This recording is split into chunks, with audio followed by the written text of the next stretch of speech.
Hello, and welcome to the Step Stories podcast. I'm your host, Robin Breuner, and I've been looking forward to my interview today because my guest is someone I've known a long time, Tom McKenzie. Hi, Tom. Hey, Robin. Thanks for being here. Sure. Thanks for having me.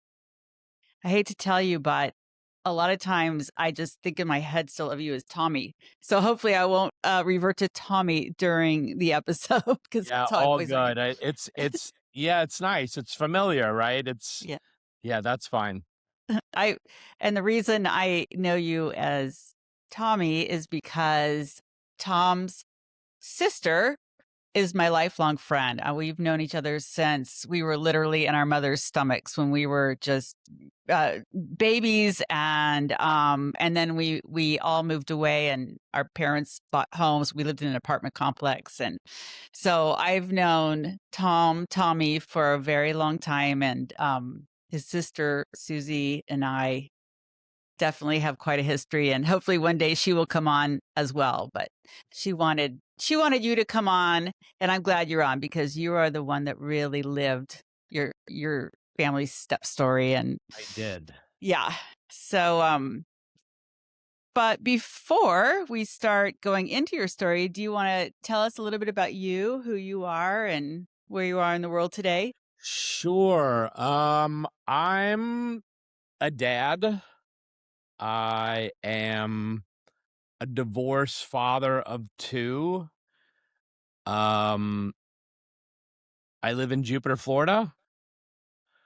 I've been self-employed for 23 years now, and I own a semiconductor company. Great. So, yeah. All right. Well, that sounds good. And Yeah. Jupiter is a beautiful place. It's a nice place Beautiful to live. place. Yeah. Um, so and I know you've got family around, but let's I do. go back and talk about that family. So I know that your story kind of begins when your parents got divorced. And how old were you when that happened? So when the actual divorce seems meaningless, and I think it was years later. We were always like they're divorced, but they were getting a divorce.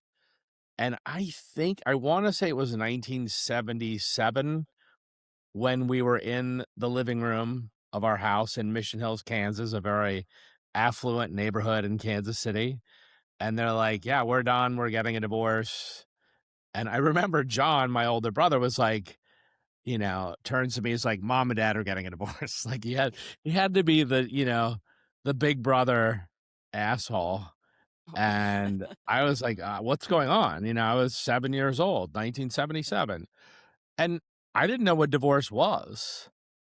And, you know, trying to process that, like, wait, my parents aren't going to be together. Like, where am I going to be? What's going to happen? Like, your rock, your stability, everything you know, which was an affluent life. My parents loved me. Nobody was a big drinker. I was never, beaten or really even spanked. Um, you know, they were affectionate. They were they were nice people. They provided. We had lots of money. My dad had an airplane. Like we went we traveled. So, all that was uh, gonna blow up, for this little kid, and no one got divorced in 1977. So yeah, like that's where I was, and that's when it happened. And I don't really remember like how long. I think it was fairly quick that they arranged, my mom to find another place to live. And she ended up buying a house not that far away, much more a much smaller home in a great neighborhood in Prairie Village, Kansas. down the street from an elementary school that I switched into, and, but, How what after, when we're all still cohabitating, I don't really remember, like, what that was like. Was it weird? I mean, it must have been, but I remember being at a new school thinking, you know, I'm there's something wrong with me Hmm, because my parents got divorced. mm. You were what were you, about 3rd grade or so? Well, so yeah, let's see. 3rd grade is exactly what it was. 3rd grade. I went there 3rd and 4th grade.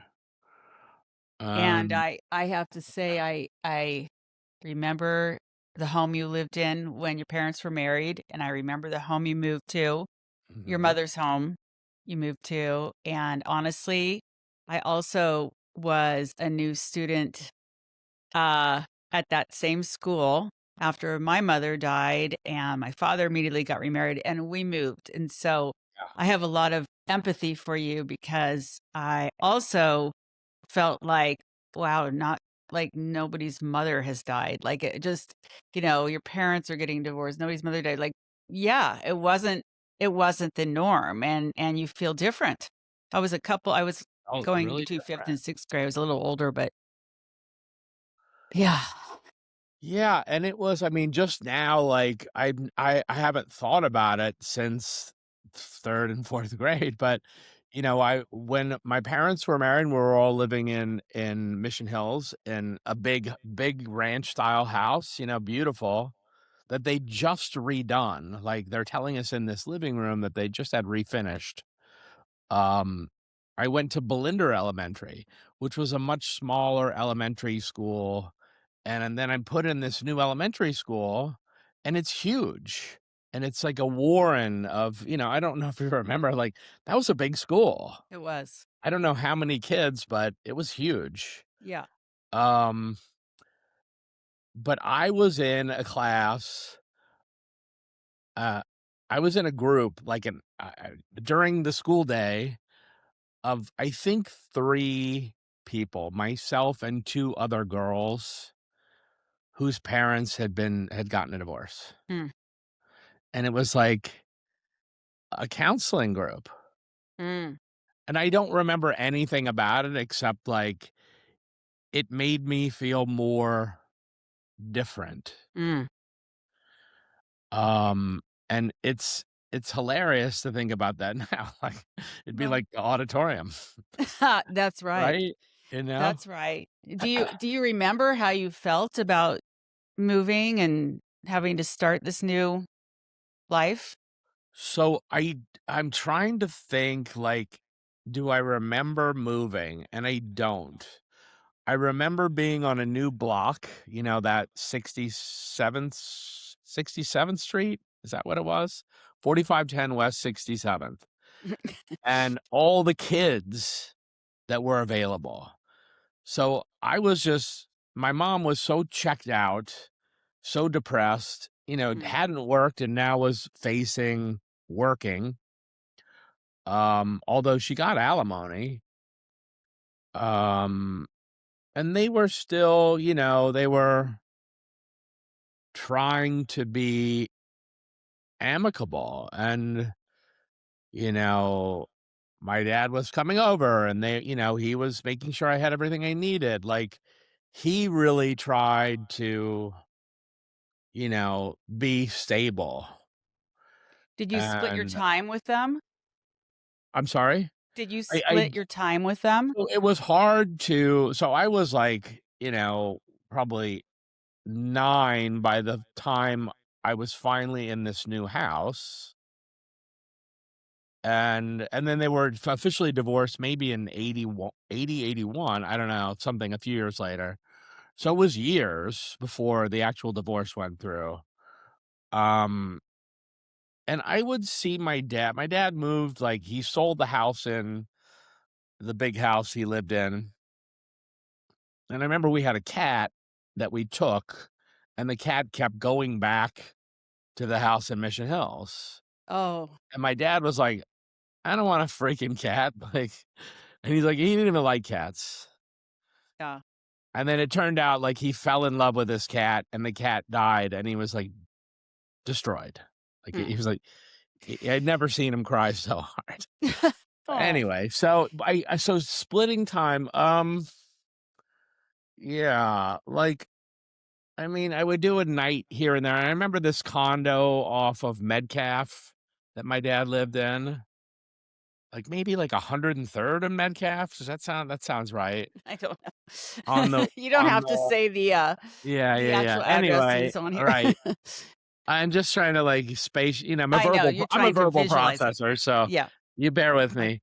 I get it. Um, I yeah, I know what you're talking about. and like not having any furniture and like or not being very sparse, right? Like it Mhm. was nice, but it was like really sparse, like no dishes or no cookware. Like so, it was like, oh wait, he had this huge house and all the comforts and everything I was grew up with and familiar with, and like now all these changes. It's like Yeah, all this change I have to lean into that I was unprepared for. So I mean, I did spend time with him. He did make a serious effort for that, and um, but it wasn't 50-50. yeah. I was in school in one place and he was there and would travel a lot for his job. And then did you switch schools again, right? So in 2 years, yeah, I don't know what they saw in me or like was I struggling? I have no recollection um at all. I mean I was like I thought I was doing fine. I didn't feel like I was struggling at all, but and maybe I was doing great and I wasn't challenged enough. I don't remember. But they sent me to Barstow, which I must have done something right because it was hard to get into. It's a private And school. I remember taking a private school, which was way out south of from where I live, far away from where I lived. Um, and I started 5th grade there, and in the largest class that the school had seen up to 100, in 100 years, and it was like 50 people. So So you for went 8 years, I from went there. so you went from this stable family, this lovely home, 7 years old, now your parents are split, now you moved to, a smaller home, new school, huge school, dad's further away, and then 2 years later, you're now at another school, and it's all new friends, and it's a small class, and, that's a lot. That's a lot to handle. Were your siblings helpful for you during that time, or were they kinda just off on their own journey? Off on their own journey. Mhm. Yeah, Yeah. 100% off on their own journey. Uh, Like doing, I can't even tell you what they were doing. okay. I think I knew what some of them were doing because I I was think doing you it did. with them, but and so you told me you when you were 14 going into your freshman year, you spent the summer in Spain, and what happened when you came back? Yeah, so I mean, so that's like what? Like from 79 to 84, you know, my mom was not a fun person to be around. Um I had a lot of free time. I mean, I had a lot of alone. I was a latchkey kid, would get home and she was working and I would even cook dinner or make my pour a bowl of cereal or what, whatever. I was the one setting an alarm, waking up. I never saw my mom in the morning, right? Where I was get up. she? Was she sleeping or was she Yeah, working? where was she? I think she'd either had I she wasn't sleeping. I think she was out the door going to work. And were either at this point were both your parents still single? E- yes, and I think my mom dated a guy. She dated somebody, and I remember having gas pains for the first time, like, in my life. I'd never had gas pains. Whatever I ate that day, I didn't even know what that was, and, if you've never had that before, you think you're dying, and it was her first date with this guy, and she thought that I was, like, making it up. And I Mm. was like, "No, I'm in pain. Like, I don't care." Like, I mean, maybe I did care, but it wasn't like a psychosomatic thing. I'm like, "God, why won't you hear me? Mm. That I don't want you to stay home, but something's wrong." And she went on her date and whatever, and I then, their gas pains, they go away. But, she never really brought anybody home or,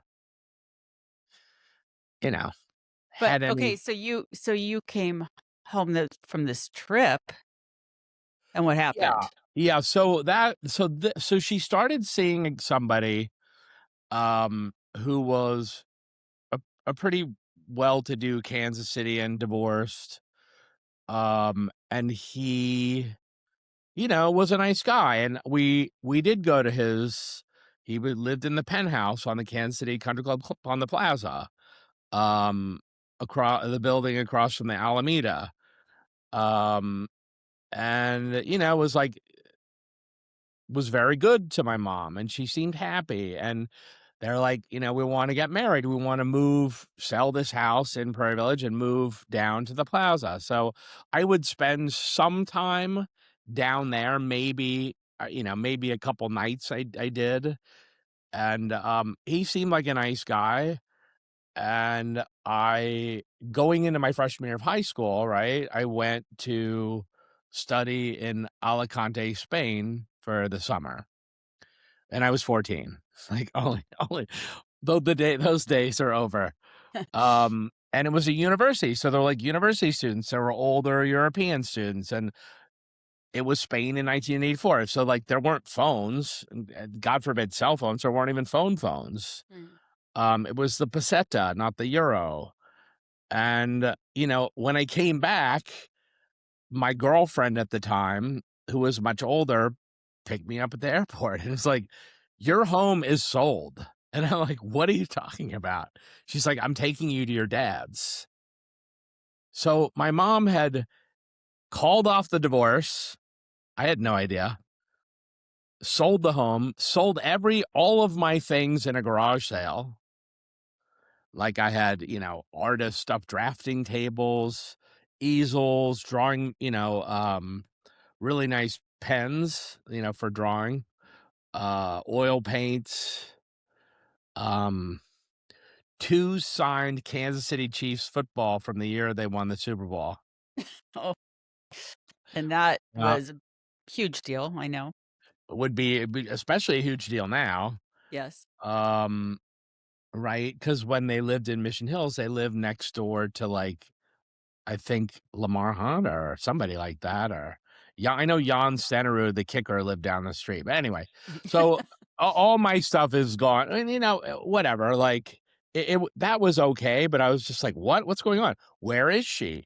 Well, she went to New York City to be with my sister to recover from this heartbreak, and I was like, wow. Like, She called off the relationship.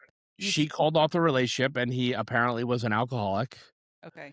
And, it was made aware I was made aware of that, like, my librarian at my private school was like, "Yeah, he's an alcoholic." I was like, "How do you know?" Like, people knew. And he ended up dying of, alcoholism, Oh, wow. years later.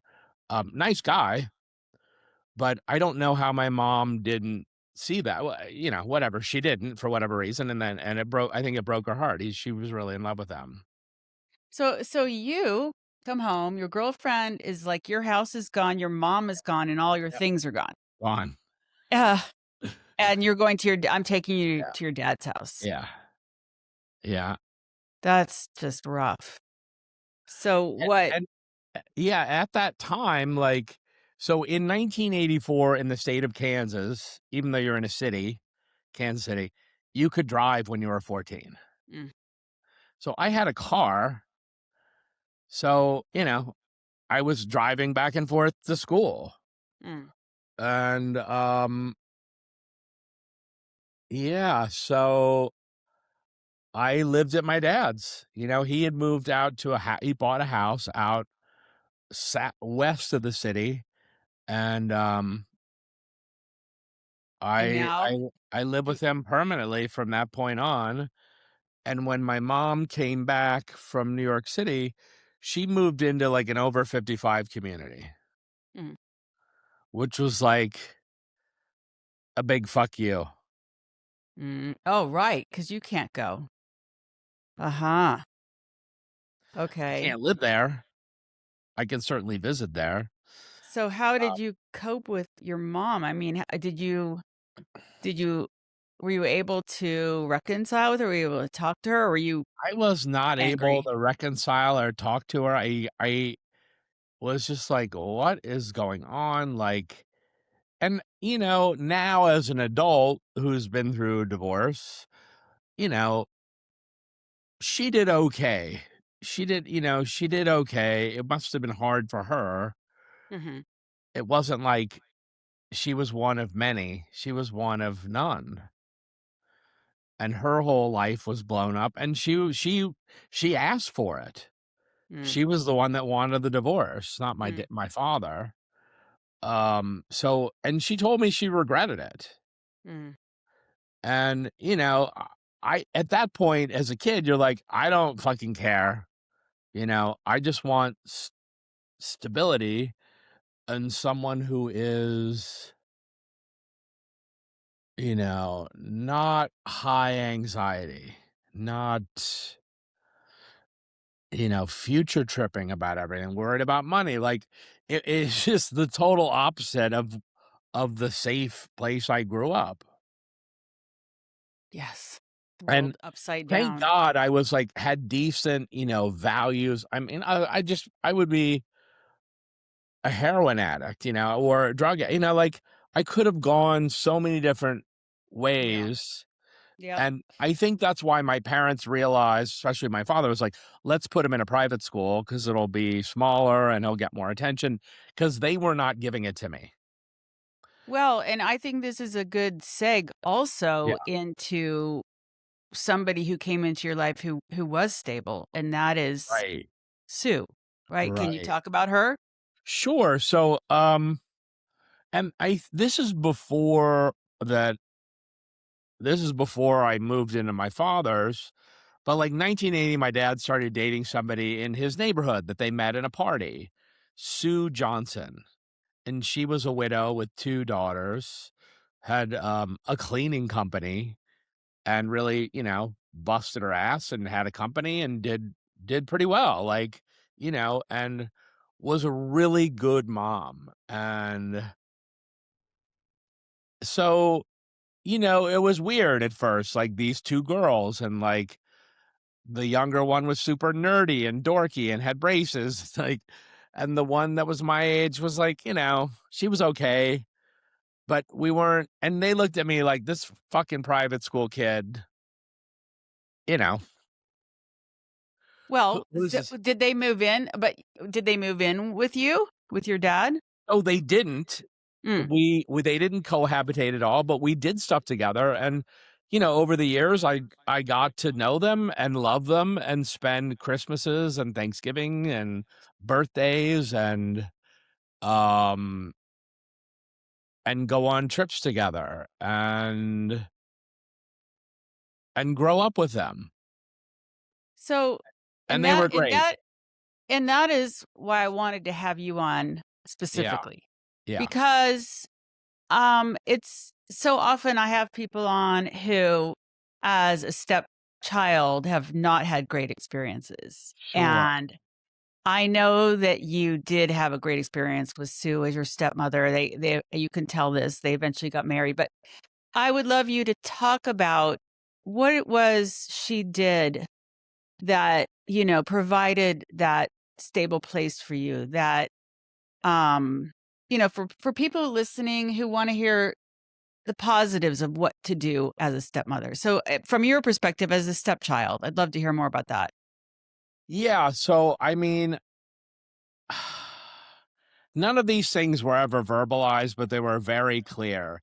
She was never gonna be my mom or even step anything. She was just Sue, and she wanted my respect and love, and I did. I really respected her more than my mom. Like, she was just somebody you didn't wanna disappoint her because she was fair, she was loving, she was, like, really chill compared to my dad.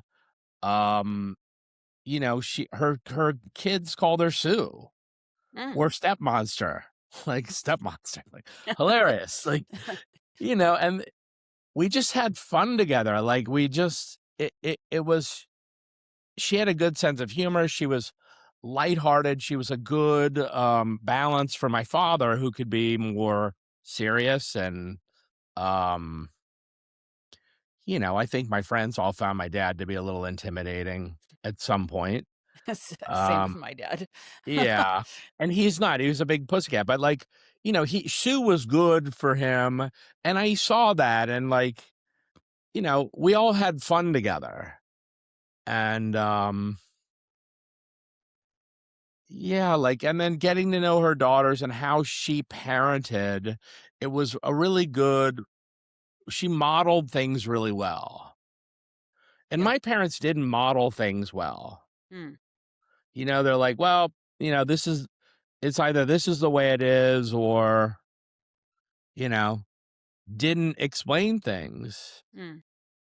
And Sue was somebody, who was like, "Well, this is what I expect. This is," and, you're like, "Okay, like, I feel safe," I feel like she has reasonable boundaries, and, she was affectionate and loving, and, like, I would stay over at their house with, they would go either, away somewhere, and we would have a babysitter, so Becca and Brooke and I would be there, and I would come back to that house to stay, and, And must yeah, have been and, kind like, of interesting with you had a brother and sister who were on with their lives. So now you've got two new yeah, siblings. I have siblings. And so you sort of had this interesting dual Right, growing up where you had sort of two sets of right. siblings. And that was your own unique thing within your family.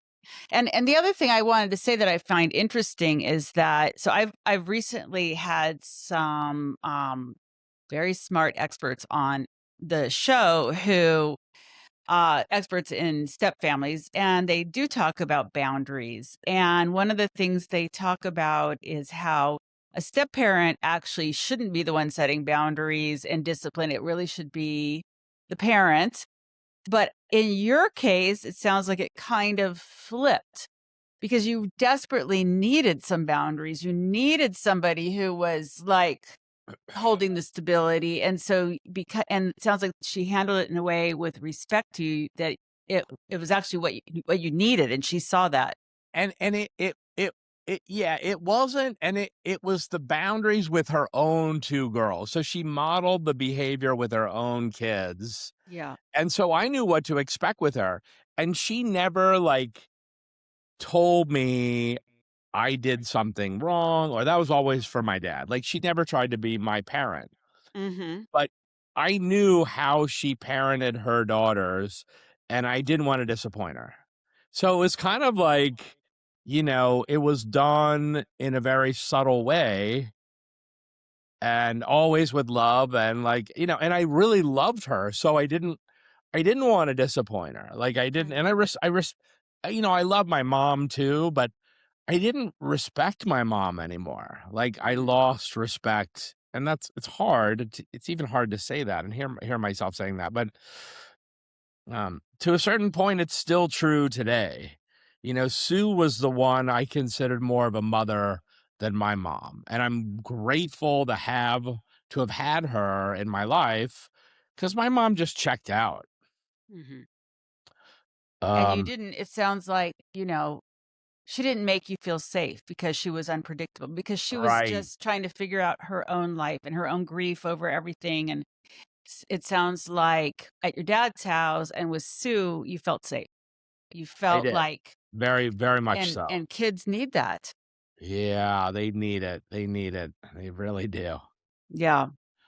S Well, and I wanna switch gears a little bit because it's sort of as you're telling your story, you went from this place that felt safe to a place that didn't feel safe, back to a place finally that felt safe, and then not long after that, you yourself got married, right? Well, I mean, you know, yeah, it was a while, but, Oh, in 90, so I went we all went to college, right? And they were living in 2 separate houses. Then they got married in 1990. So, I Sue and remember your 'cause dad. we all went to Long Island and lived in this house for the summer in Amagansett, which was great, and I couldn't drink at bars because I was only 20. And they got married in this beautiful church, and it was wonderful. And then, so we were all away. We were in going to college. I was in California, my KU or K State, and I can't remember where my other sibling went. Where'd she go? Northwestern. Anyway, um, and then we're all coming back for the holidays in a new house and partying it up and having a blast together and just really enjoying each other. That's so nice. And that's how it was until everybody eventually passed, Mm, coming back and just being, family together. that's so really it was Sue. It was Sue who kind of helped create that She environment and definitely safe space definitely for did, everybody to yeah. finally come back together. New traditions, and I mean, even after my dad passed in '07, Sue was still going over to, God, what Naples. And I would go over there, and Brooke and her husband would fly in from England, and Becca and her husband and kids, Those are your and we would stepsisters. we Yeah. would yeah, my stepsister, and we would party for a week and just laugh our heads off. Hmm. Really, Oh, really great. I'm so happy, even though you're emotional, that you've got those memories, that your Yeah, life turned out that way with that happiness. yeah, really great. I mean, I don't think I've laughed that hard. Yeah. That it was a gift. And Yeah, real and gift. and I am so happy that you're on and talking about that gift because I don't hear it as often as I would like. Yeah. And it's important to share that, and I'm so glad we can honor actually Sue for And that. I think it's hard. I mean, the way we did it was, or the way they did it, they just waited until we're all gone and then moved in together. And Mm, I don't know if that made it easier. I mean, I don't know. I think we would have been fine through high school. And I mean, we would have been having fun then, but they just wanted to wait. They didn't want to complicate, maybe they had different parenting um values. And, when you get married to somebody, you're not sure, when I got married, I had no idea what the parenting values were of my ex-wife, and, I found out very quickly we had very different values, so, well, let's can we um talk about yeah, sure. that a Yeah, little bit and leading to where you are today because you've still got more to your story. right. So, yeah, I mean, real quick, I mean, I met a foreigner, I moved to her country, I learned Swedish, in 2000, well, I guess January 1st, 1991, I was living in Stockholm, Sweden. So, yeah, we got married. I had a daughter in July 4th of that year, Max, who's 26 now, gonna be 27 this July. Mm, Um, and, you know, I got somebody pregnant who I loved but didn't know, it was, like, very whirlwind, and I'm like, I'm gonna do this and let's give it a shot. And um we ended up staying together for 14 years and had 2 kids, and a lot of fun, but very different parenting values. And you know just I was like, she came from a lot of abuse, so a ton of mm, codependency. mm, Her dad was I mean, at some point, I think he was an alcoholic, but he was verbally abusive. Like, I heard him scream things in Swedish Mm. in, like, in public at her. I was like, "Oh my Mhm. god, did he just call you the C word?" She's like, "Yeah." Oh, I'm like, wow. "Wow." And then, he storms off. I'm like, "What is wrong with him?" So, And here you're coming from your experience, and right. I'm wondering what you're bringing in, where you are with what you think about parenting after everything you went through. I mean, Well, you I modeled after my dad. Like, mm, I have these expectations of you. I'm going to tell you what they are. Um, and they're reasonable. He was fairly reasonable. He was not strict. He gave me a long leash. Um, you know, he wasn't around a lot, so he yeah, kind of had to and to trust me. And, for the most part, yeah, did I smoke a little pot in high school? Sure. I mean, did I do things I shouldn't do? Sure. But for the most part, I was a decent student and I didn't do stupid things. yeah. And, even just minor boundaries and, having expectations with my kids about school and homework and, making their bed or helping, it was too much for my ex-wife. Oh, I was like, "Wow," like, tell me about that, like, what so I was like, "You're so strict." I'm like, I am." So it was like I felt like I was gaslit most of my marriage, like, "Oh my god, I'm really strict." I'm not. hmm. Um, That just right there is such an important statement on getting married and having those yeah, discussions about, before you have kids, how important it is to understand your parenting styles because most people do just get married, don't ever even think about that. It just kind of happens. But and our backgrounds and our childhoods have a huge effect on. I mean, that's one of the things I talk about on this podcast is what happened to me in my childhood, and how that's affected me as a parent. And totally see my yeah, flaws as a parent because of my childhood, issues that right. that kind of can stick with you. I mean, So, I'm gonna make a bold statement. I think kids ruin most marriages. oh, Um, and, I love my kids and I wouldn't change a minute, but they were the primary reason I'm not married anymore. mm, We just we could we forgot who we were, like, we lost track of each other mm, in the parenting mix, mm, and, I used to say to her, like, "I'm the lowest person on the totem pole in this house.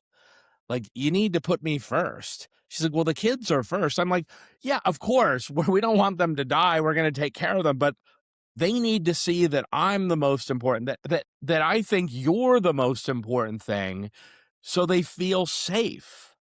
They need the stability to feel safe. Like, we love each other, we have this relationship. They need that. That's part of feeling safe as a kid when you have two parents that are not interacting and loving each other and maybe fighting, kids feel unsafe. mm. And that's to me, that seems directly coming out of your experience as a child and what you Yeah, wish you would have had. And it's interesting too, because one of the things that I just talked about with one of these experts, Patricia, Dr. Papernow, is that she was saying in traditional marriages, when the original parents are intact, that it's okay to put that relationship first. But in step families, you can't put the step parent and parent relationship first and the kids second because the dynamic has switched right. up so much. And okay, so I'm going to just in the interest of time, keep going and let's talk about where you are today because you have another relationship now and you're experiencing this all over again in a new way. Yeah, so that's interesting. Um, so I'm in a relationship with someone who is a widow, and that's has a whole different dynamic to it. And I know her kids from Florida from 2016, but they moved to a different city, and I'm spending a ton of time there and slowly being recognized as somebody that they love and respect, and I'm modeling my stepmother. Oh, I was just And waiting for you to say that. they love it. They love it, Oh. and Tracy really does put me first. I mean, Mm. she does. I mean, obviously her kids are, they're a priority for both of us. Like, we Mhm. share the priority. It's not just her doing something. Like, for my ex-wife, it was like, "Oh, I need to do this." I was like, "Well, I'm part of it's not your kids, they're our kids. Like, let's do things as a team." But she just had an instinct of just do everything her own way and herself. And so, Tracy and I really do stuff together. We go, we make sure we're at all the events that they're a part of. I'll help. I've helped one of them with their homework, um, quizzes and things like that. And, like, when they weren't driving, we would drive them places and pick them up. And so I'm part of that. Like, they call me too. Mm, They don't just call Tracy. They're like, "Hey, can you do this for me?" I'm like, "Yeah, sure." So, they're texting me like, "Hey, we miss you." that's wonderful. I mean, And you've who do you become a miss father more? figure. What's that? They're like, "Who do you miss more?" They're competitive and hilarious. And Tracy's done an amazing job, like an amazing job. They're great kids. They're super smart. Have you Um, blended your kids with them yet? I mean, your kids are older. so Max, no, I mean, Max hasn't met them because she's in France. Yeah. August has met them. He knew, I mean, he had a play date with Teddy when he was whatever years old, 9 years old. So, do they, August is now moved to Stockholm. So he's still studying, and he's going to study there and live there for a while. And he's got a Swedish passport. He's been to St. Louis to see Tracy and the kids a couple times and had a great time. My niece was there for Christmas, Is and this, your my brother's son? brother's daughter. So And that's the last subject I wanted to touch on is something also I like to talk about on this podcast because I think it's so important, and that is when you take a family and you blend it in a way with some extended family. Because I think kids that are struggling have the best chance at life when they have extended family that can come in, or close friends, and help them and be there for them and offer that thing that's missing in their life. And I know I'll let you talk about it, but I know that you your just set brother me up passed away. perfectly, Yeah, perfectly. yeah, yeah. Your So brother Olivia passed away. lost. You can Yeah. talk about what happened. So Olivia Okay. lost her mom in a mass shooting. Yeah. Like, really? Everybody's Horrible. gonna be affected by this stuff? And then her father died of a heart attack, like, a couple years later. But Her father's your basically brother. estranged from her dad, my Yeah. brother, Yeah. who struggled and was kind of like Breaking Bad, like, he broke bad. Um, so Olivia has been struggling without any parents, and her brother, like, moved to Thailand and is not in contact. And I have a good relationship with her, and I reconnected after her mom died, and it was fantastic. And when they were kids, I was lived right down the street from them, so I would see them almost every day and was close to them. And then my brother cut us off. So I've reconnected with Olivia. So this Christmas, like, I'm like, "Olivia, come to see Tracy and I, come to St. Louis." She's like, "Well, I don't know." And she's like, "Okay, I want to go." I'm like, "I'm buying your ticket. Come." We had such a fun time together. She went to all the family stuff, Teddy and Elizabeth. Teddy's my, stepson. They really hit it off. She's like, she's really cute. I'm like, she is. She's really cute. And my stepdaughter, I'm sorry, Olivia, my niece, is like, I need to rethink the people in my life and know that there are people like this, and change my what I expect from people to be more. Mm. She's like, They're amazing. Tracy's kids are amazing. Like Teddy's so handsome and polite and like funny and smart. Like she's like, I can do better. And she's like, I really had to recalibrate what is acceptable for me after spending Christmas with you. I'm like, that's fantastic. And I have to say, just sitting here and listening to your whole story and already, I know your family, like I said, for a very long time. But what an amazing full circle story. It Right? really is. And I'm proud of you. I'm happy for you. Thank And I guess I would say before we wrap things up, do you have any other words of wisdom you could share just from everything you've experienced in your own journey? Yeah, I mean, with getting so becoming part of Tracy's family was not something that was easy. I'm sorry, I have to hit this call here. Um, her kids were like, "We don't want you to date anybody." And so I would go and stay in an Airbnb and Tracy would come and see me. She has all this stuff going on with her kids and Mm. driving them places. And I'm like, how did you do that? Like, it's amazing that you actually did that. So I'm back and forth doing that. And eventually the kids are like, oh, you're dating. And then eventually, like, okay, Tom can stay here. So I'd come for a week or 2 weeks and then come here for a month and then go that. Well, since for a year, I've pretty much been in Florida a, maybe a couple months and there 8 months. Mm. So they're full time. And they are so happy. They're like, we miss you. Like, you're not gonna go to the Bahamas with us. Why? So, I just kept my head down and they're this generation, right? They're like head in the phones, like very unaware of anything going on around them. And So I let them come to me, right? I that's let what you're them see saying. how happy their mom was, and Mhm. I didn't try to force anything. And I told Teddy, I'm like, he's like, we really love you. Like, we're so happy to have you. He's like, I'm so happy to have you as like part of this family. He never says dad, and nor do I want him to say dad or stepdad. But I'm like, yeah, you guys were really an intimidating like triangle, like, and he's like, well, you made it a square. Oh, that's great.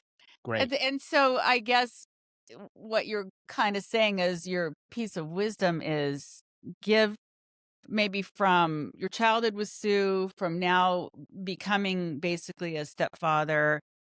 It sounds like you're saying, take your time, don't force it, Yeah. and they'll come to you. Is that what you're I mean, that's my best advice. I mean, Tracy and I were most worried about their reaction. And I was worried about like not, her not being like, hey, Tom's, well, okay, I'm gonna throw this relationship away because you guys aren't comfortable or you're having some moment. And she was like, we're gonna work through everything. I got you. You're my person. Like you're my forever person. So whatever it is, we're gonna figure it out.